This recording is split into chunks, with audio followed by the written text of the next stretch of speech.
বিসমিল্লাহির রহমানির রহিম। আসসালামু আলাইকুম। আজ আমাদের খামারের গরুগুলাকে ভ্যাকসিন করা হবে। আর ভ্যাকসিন করানোর জন্য খামারে একজন ডাক্তার এসেছে। ডাক্তারের মাধ্যমে আমরা আজ খামারের গরুগুলাকে ভ্যাকসিন করব। উনি আমাদের পরিচিত ডাক্তার। ওনার মাধ্যমে আমাদের খামারের গরুগুলার কোনো সমস্যা হলে বা কোনো চিকিৎসার প্রয়োজন হলে আমরা ওনার কাছ থেকে চিকিৎসা নিই এবং কোনো পরামর্শের প্রয়োজন হলে উনি আমাদের খুব ভালো পরামর্শ দেন। ওনার পরামর্শে আলহামদুলিল্লাহ আমাদের খামারের গরুগুলার কখনোই কোনো সমস্যা হয়নি। আজ উনি আমাদের খামারের গরুগুলাকে ভ্যাকসিন করবে এবং ভ্যাকসিন করার জন্য গরুর চামড়ার মধ্যে ইনজেকশন পুশ করা হচ্ছে।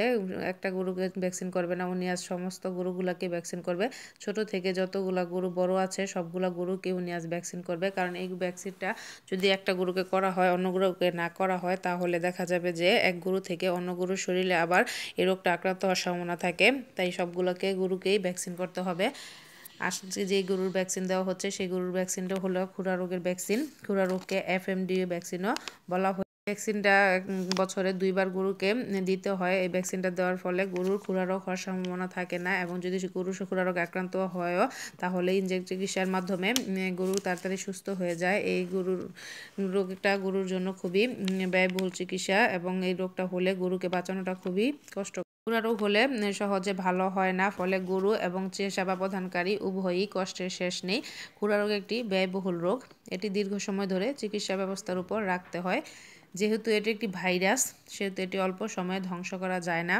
একটা খামারে যখন খুরা রোগে আক্রান্ত হয় গরুগুলা তখন দেখা যাবে যে একটা গরু থেকে সমস্ত গরুগুলোই খুরা রোগে আক্রান্ত হবে এবং অধিক সংখ্যক গরু আক্রান্ত হওয়ার কারণে একটা বড় খামারি বা ছোট খামারি তার গরুগুলা সবগুলোই যখন আক্রান্ত হয়ে যাবে তখন সে তার চিকিৎসা করার জন্য অনেক টাকা ব্যয় করতে হবে এবং অনেক সময় দেখা যাবে যে অনেক টাকা ব্যয় করার পরও এই রোগটা ভালো হওয়ার সম্ভাবনা খুবই কম থাকে।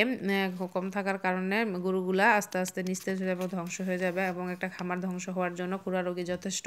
তাই খুরা রোগ যাতে না হতে পারে তার জন্য আগে থেকেই গরুগুলাকে ভ্যাকসিন করে দিতে হবে এবং ভ্যাকসিন করা থাকলে খুরা রোগ হওয়ার সম্ভাবনা বেশি একটা থাকে না। তাই গরুগুলাকে ভ্যাকসিন করার জন্য আপনার গরুর ডাক্তার বা আপনি নিজে যদি পারেন ভ্যাকসিন নিয়ে এসে গরুগুলাকে ভ্যাকসিন করার চেষ্টা করবেন। গরুর ভ্যাকসিন দেওয়া থাকলে গরুগুলা এই রোগে আক্রান্ত হতে। খুরা রোগ আসলে কি এটা অনেকেই জানে, তবে যারা জানে না তাদের জন্য খুরা রোগে আক্রান্ত হওয়ার কারণে অনেক রকমের সমস্যা হতে পারে। তাই সবার প্রথমে জানতে হবে যে খুরা রোগ আসলে কি এবং খুরা রোগ হলে গরুর কি কি সমস্যা হয়।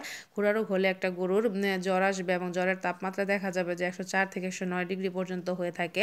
প্রচুর শীত লাগে, জাবর কাটা বন্ধ করে দেয়, হালকা পেট ফাঁপা ভাব হয় যেহেতু সে বা জাবর কাটা বন্ধ করে দেয়।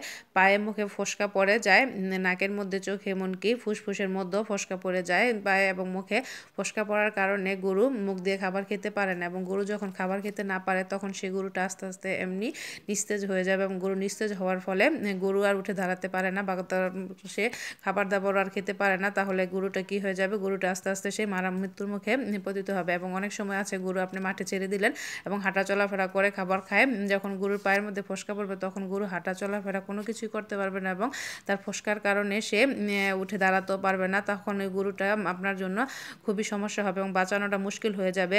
তাই গরুর যাতে এরকম সমস্যা না হয় তাই আপনাদের সবারই সাবধান থাকতে হবে এবং সময় মতো গরুর ভ্যাকসিনগুলো করে নিতে হবে। গরুর ভ্যাকসিন করলে কোনো সমস্যা নেই, কিন্তু গরুর ভ্যাকসিন যদি আপনি না করেন তাহলে সমস্যায় বহুত সমস্যায় হয়ে যাবে।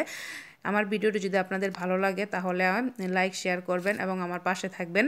আমি নতুন ভিডিও করি তাই আমার পাশে থাকার জন্য আপনাদের সবাইকে অনুরোধ করা হলো। ভালো লাগলে ধন্যবাদ।